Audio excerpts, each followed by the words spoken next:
नमस्कार दोस्तों, स्वागत है आपका आपके अपने YouTube चैनल स्मार्ट पीके एजुकेशन सेंटर राजस्थान में। और आज हम जो शिक्षा मनोविज्ञान का टॉपिक पढ़ रहे थे, उसका हम पार्ट 2 आपके लिए लेकर आए हैं। तो एक बार यदि आपने हमारे चैनल को सब्सक्राइब नहीं किया है तो सबसे पहले सब्सक्राइब कर लें, ताकि जो नए वीडियोज के नोटिफिकेशन है वो आप तक पहुंच जाएं। उसके बाद इस वीडियो को आप ज़्यादा से ज़्यादा शेयर करें। ये आपका जो राजस्थान लाइब्रेरियन ग्रेड 3 एग्जाम है, उसमें जो आपका शिक्षा मनोविज्ञान का टॉपिक है उसके लिए महत्वपूर्ण आपको ये शिक्षा मनोविज्ञान का भाग रहेगा। तो कल हमने जो शिक्षा मनोविज्ञान में कुछ महत्वपूर्ण टॉपिक्स का अध्ययन किया था, जिसमें हमने मनोविज्ञान को जाना था। तो आगे हम आज शुरुआत करते हैं। शिक्षा मनोविज्ञान 2 शब्दों से मिलकर बना है। ये कुछ तथ्य रह गए थे। शिक्षा मनोविज्ञान 2 शब्दों से मिलकर बना है। शिक्षा और दूसरा कौन सा है? पहला शिक्षा और दूसरा मनोविज्ञान।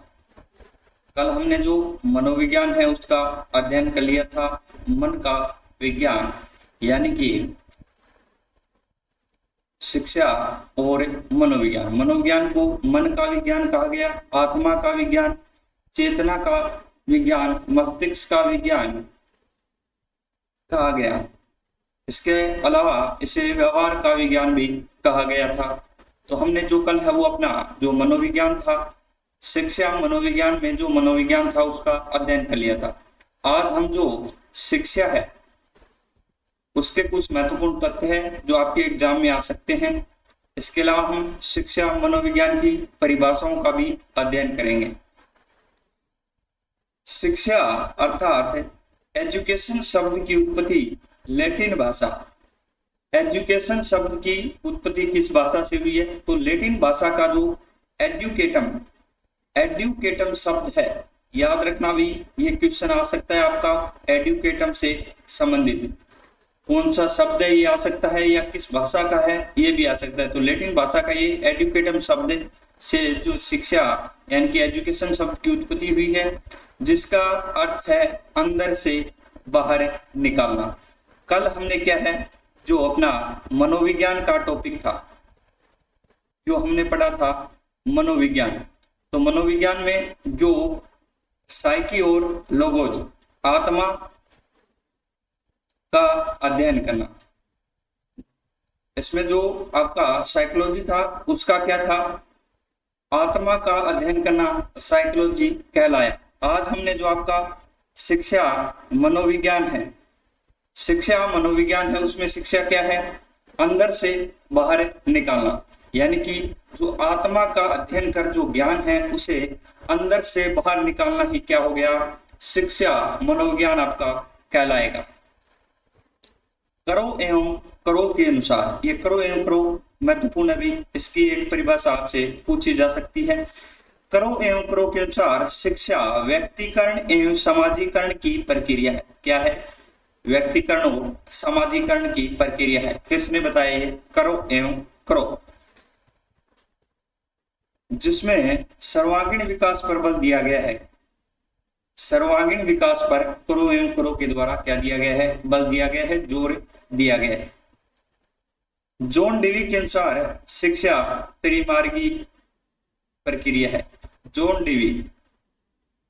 डेवी ने शिक्षा को क्या बताया है? त्रिमार्गी, 3 मार्ग इसके बताए हैं। कौन कौन से है? सबसे पहला है शिक्षक, बालक और पाठ्यक्रम। शिक्षा त्रिमार्गी बताई है, शिक्षक बताया, उसमें बालक और पाठ्यक्रम। इन्हीं के द्वारा प्रगतिशील शिक्षा की अवधारणा दी गई थी। जॉन डेवी के द्वारा ही जो प्रगतिशील शिक्षा है उसकी अवधारणा दी गई, जिसके अनुसार बालक एक सक्रिय विद्यार्थी होता है। किसके अनुसार है? जॉन डेवी के अनुसार क्या है? बालक एक सक्रिय विद्यार्थी होता रहता है। ये प्रथम शिक्षाविद थे। कौन है? जॉन डेवी है, वो प्रथम शिक्षाविद थे। क्या थे? पहले शिक्षाविद थे। जॉन डेवी के अनुसार शिक्षा प्रक्रिया के दो पक्ष है। जॉन डेवी की भी महत्वपूर्ण बात यहाँ पर हो रही है कि जॉन डेवी प्रथम शिक्षाविद थे। उन्होंने प्रगतिशील शिक्षा की क्या दी, अवधारणा दी। इसके अलावा शिक्षा को त्रिमार्गीय बताया। और जॉन डेवी द्वारा बालक क्या है, एक सक्रिय विद्यार्थी बताया गया है। दो पक्ष यहाँ पर जॉन डेवी ने शिक्षा प्रक्रिया के बताए हैं। पहला है मनोवैज्ञानिक और दूसरा सामाजिक। ये दोनों जो पक्ष आपके जॉन डेवी द्वारा बताए गए हैं, किसके हैं, शिक्षा प्रक्रिया के। जॉन एडम्स ने सिखाने के दो तत्व बताए हैं। सिखाने के दो तत्व किसने बताए हैं, जॉन एडम्स ने। शिक्षक, पहला कौन सा हो गया, शिक्षक, और दूसरा क्या है, छात्र। तो ये दो जो तत्व बताए हैं ये आपके जॉन एडम्स द्वारा, ये नाम याद रखना भी, जॉन एडम्स द्वारा दो तत्व बताए गए हैं सिखाने के, शिक्षक और छात्र। शिक्षा का व्यापक अर्थ 4H महात्मा गांधी ने दिया था। ये क्वेश्चन आ सकता है भी, शिक्षा के बारे में जो 4H का प्रतिपादन है वो किसके द्वारा किया गया था, तो महात्मा गांधी। 4H का मतलब हेड, हार्ट, हैंड और हेल्थ, ये 4H थे जिनका प्रतिपादन किसके द्वारा किया गया, तो महात्मा गांधी द्वारा। महात्मा गांधी द्वारा 4H का क्या किया गया, प्रतिपादन कर शिक्षा का क्या बताया, व्यापक, विस्तृत, बड़ा अर्थ बताया गया। सबसे पहला है मानसिक विकास, हेड, मस्तिष्क। दूसरा क्या है, भावात्मक विकास, हार्ट। तीसरा क्रियात्मक विकास यानी कि हैंड। और चौथा शारीरिक विकास यानी कि हेल्थ। तो ये 4H 4H जो महात्मा गांधी द्वारा बताए गए हैं। इसके अलावा शिक्षा के संकीर्ण अर्थ को 3R कहा जाता है। दोनों इंपोर्टेंट अभी, शिक्षा का व्यापक अर्थ बताते हैं 4H, और शिक्षा का जो संकीर्ण छोटा जो अर्थ बताएंगे वो 3R कहलाएंगे। 3R कौन से होंगे, एक तो आपका हो गया राइटिंग, रीडिंग और अर्थमेटिक, ये तीनों क्या कहलाएंगे, 3R। 4H किसने दिए, तो महात्मा गांधी ने, हेड, हार्ट, हैंड और हेल्थ। एक बार सभी शेयर जरूर कर दे भाई। आगे है शिक्षा मनोविज्ञान अध्यापकों की तैयारी की आधारशिला है। शिक्षा मनोविज्ञान क्या है, अध्यापकों की तैयारी की आधारशिला है। और ये कहा गया है आपका स्किनर द्वारा। ये इंपोर्टेंट अभी आपको कल भी बताया था, स्किनर इंपोर्टेंट है क्योंकि इसकी परिभाषाएं आपको शिक्षा मनोविज्ञान में हर जगह देखने को मिलेगी। शिक्षा मनोविज्ञान अध्यापकों की तैयारी की क्या है, आधारशिला है। किसके द्वारा कहा गया है, स्किनर के द्वारा। आगे आपका भाई क्रो एवं क्रो के अनुसार शिक्षा मनोविज्ञान को व्यवहारिक विज्ञान माना जाता है। ये माना जाता है भी, शिक्षा मनोविज्ञान को क्या है, व्यवहारिक विज्ञान माना जाता है। किसके अनुसार है, क्रो एवं क्रो के अनुसार शिक्षा मनोविज्ञान को व्यवहारिक विज्ञान माना जाता है। शिक्षा मनोविज्ञान सिखाने के क्यों, कैसे व क्या से संबंधित है। क्यों, कैसे और क्या से संबंधित है, ये परिभाषा किसकी है भी, क्रो एवं क्रो के अनुसार। इसके अलावा इन्होंने कहा कि जो शिक्षा मनोविज्ञान है वो क्या है, व्यवहार का विज्ञान है, व्यवहारिक विज्ञान है। आधुनिक शिक्षा मनोविज्ञान के विकास में थॉर्नडाइक एवं कैटल का योगदान है। आधुनिक जो शिक्षा मनोविज्ञान है उसके विकास में प्रमुख जो योगदान है वो तो इसमें से क्या है भाई, थॉर्नडाइक का है। प्रमुख योगदान किसका है, थॉर्नडाइक है। इसके साथ जो कैटल है इनका भी मुख्य योगदान है शिक्षा, आधुनिक शिक्षा मनोविज्ञान के विकास में रहा है। ये शब्द आ जाए भी आधुनिक मनोविज्ञान, आधुनिक शिक्षा मनोविज्ञान है तो आपका थॉर्नडाइक। मनोविज्ञान के सिद्धांतों एवं परिणामों का शिक्षा के क्षेत्र में अनुप्रयोग ही शिक्षा मनोविज्ञान है। मनोविज्ञान के सिद्धांतों, सूत्रों एवं परिणामों का शिक्षा के क्षेत्र में प्रयोग ही क्या है, शिक्षा मनोविज्ञान आपका कहलाता है। और ये कहा गया है कार्ल श्निक द्वारा। किसके द्वारा? कार्ल श्निक द्वारा दी गई ये शिक्षा मनोविज्ञान की परिभाषा है। कार्ल श्निक द्वारा, किसके द्वारा दी गई है? कार्ल श्निक द्वारा दी गई है कि जो शिक्षा मनोविज्ञान है वो सिद्धांतों एवं परिणामों का शिक्षा के क्षेत्र में अनुप्रयोग करना ही क्या हो गया? शिक्षा मनोविज्ञान हो गया आपका। किसके? मनोविज्ञान के सिद्धांतों का। आगे है स्किनर के अनुसार। स्किनर फिर से आ गया भी। स्किनर ने परिभाषा दी है, दो परिभाषाएं दी है यहाँ पर स्किनर द्वारा। कितनी? दो। पहली है शिक्षा मनोविज्ञान के अंतर्गत शिक्षा से संबंधित संपूर्ण व्यवहार एवं व्यक्तित्व आ जाता है। क्या है? शिक्षा मनोविज्ञान के अंतर्गत है वो शिक्षा से जो संबंधित है, संबंध रखते हैं, उसमें संपूर्ण व्यवहार एवं व्यक्तित्व सम्मिलित हैं। ये आपका क्या है? शिक्षा मनोविज्ञान है। दूसरा इनके द्वारा कहा गया है कि जो शिक्षा मनोविज्ञान का संबंध सिखाने एवं सीखने एवं सिखाने से है, अधिगम एवं शिक्षण से भी।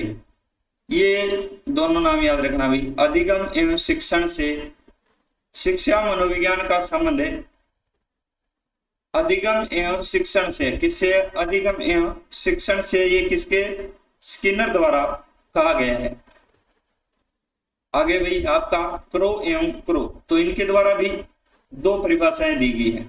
सबसे पहली है शिक्षा मनोविज्ञान व्यवहारिक विज्ञान है। क्या है? व्यवहार का विज्ञान। इनके द्वारा बार बार ये बताया गया जो शिक्षा मनोविज्ञान है वो क्या है? व्यवहारिक विज्ञान है, क्योंकि मानवीय व्यवहार के संबंध में वैज्ञानिक विधि के सिद्धांतों एवं तथ्यों के अनुसार सिखाने की व्याख्या करता है। कौन करता है भी? ये आपका शिक्षा मनोविज्ञान करता है। वैज्ञानिक विधि के सिद्धांतों एवं तथ्यों के अनुसार सिखाने की जो व्याख्या करता है, ये किसके द्वारा कहा गया है? क्रो एंड क्रो के द्वारा। नेक्स्ट है शिक्षा मनोविज्ञान बालक के जन्म से लेकर वृद्धावस्था तक सिखाने के अनुभवों का वर्णन एवं व्याख्या करता है।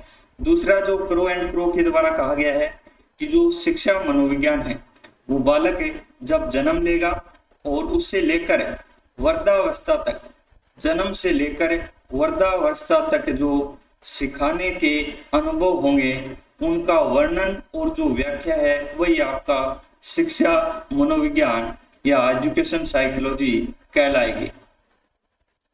आगे है कार्ल श्निक के अनुसार शिक्षा मनोविज्ञान के सिद्धांतों एवं अनुसंधानों का शिक्षा में प्रयोग ही क्या कहलाएगा? शिक्षा मनोविज्ञान। ये किसके द्वारा कहा गया है? तो कार्ल श्निक। कार्ल श्निक ने क्या कहा है?